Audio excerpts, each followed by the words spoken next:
श्री राम भक्त हनुमान की शक्तियों और चमत्कारों के बारे में कई किस्से और कहानियां मौजूद हैं। लेकिन क्या आप जानते हैं कि अंजनी पुत्र हनुमान का जन्म कैसे हुआ था? इसे लेकर भी कई अलग अलग तरह की मान्यताएं हैं। आइए हनुमान जयंती के इस शुभ अवसर पर आपको पवन पुत्र के जन्म को लेकर स्थापित कुछ ऐसी ही मान्यताओं के बारे में बताते हैं। हनुमान का जन्म एक वानर के रूप में हुआ था।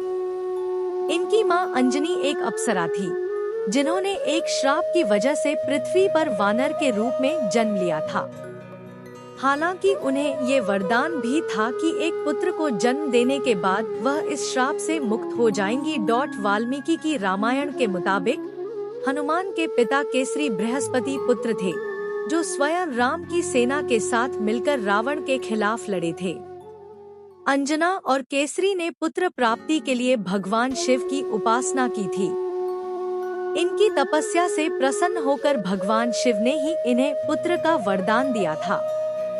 एक अन्य कहानी के अनुसार हनुमान भी शिव के एक अवतार ही थे। एक पौराणिक मान्यता के अनुसार मारुति एक वन में अंजनी को देखकर उन पर मोहित हो गए थे।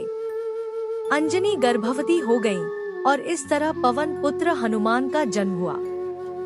एक दूसरी मान्यता ये है कि वायु ने अंजनी के कान के रास्ते शरीर में प्रवेश किया और वह गर्भवती हो गई। एक कहानी में ऐसा भी बताया जाता है कि महाराजा दशरथ ने पुत्रेष्टि यज्ञ से प्राप्त हवि अपनी तीनों रानियों में बांटी थी। इस हवि का एक टुकड़ा गरुड़ उठाकर ले गया और वो टुकड़ा उस स्थान पर गिर गया जहां अंजनी पुत्र प्राप्ति के लिए तपस्या कर रही थी। हवि खाते ही अंजनी गर्भवती हो गई और इस तरह हनुमान का जन्म हुआ। विष्णु पुराण और नारद पुराण के कथानुसार नारद एक राजकुमारी पर मोहित होकर भगवान विष्णु के पास पहुँचे और उन्हें अपने जैसा रूप देने के लिए कहा ताकि स्वयंवर में राजकुमारी उन्हें हार पहना सके। उन्होंने विष्णु से हरि मुख की मांग की। हरि भगवान विष्णु का ही दूसरा नाम है।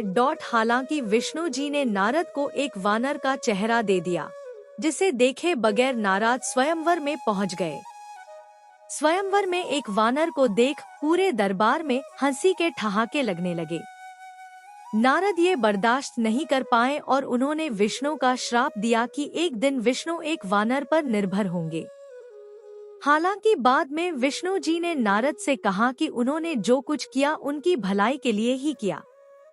नारद अपनी शक्तियों को कम किए बिना वैवाहिक जीवन में प्रवेश नहीं कर सकते थे। उन्होंने कहा कि संस्कृत में हरि का दूसरा अर्थ वानर ही होता है। ये जानने के बाद नारद अपना श्राप वापस लेना चाहते थे, लेकिन विष्णु ने कहा कि उनका यही श्राप एक दिन वरदान बन जाएगा। कालांतर में हनुमान का जन्म होगा, जो भगवान शिव का ही एक रूप होंगे और उनकी सहायता लेकर प्रभु श्री राम रावण का वध करेंगे। तंत्र मंत्र में हनुमान की पूजा एक शिर, पंचशिर और एकादश शिर, संकट मोचन, सर्व हितरथ और रिद्धि सिद्धि के दाता के रूप में होती है। आनंद रामायण के अनुसार हनुमान जी की गिनती 8 अमर देवों में होती है। अन्य 7 है अश्वत्थामा, बलि, व्यास, विभीषण, नारद, परशुराम और मार्कंडेय हैं। आप सभी को वीडियो पसंद आया होगा। पसंद आया है तो लाइक करने के साथ साथ सब्सक्राइब करना मत भूलना। Thanks for watching.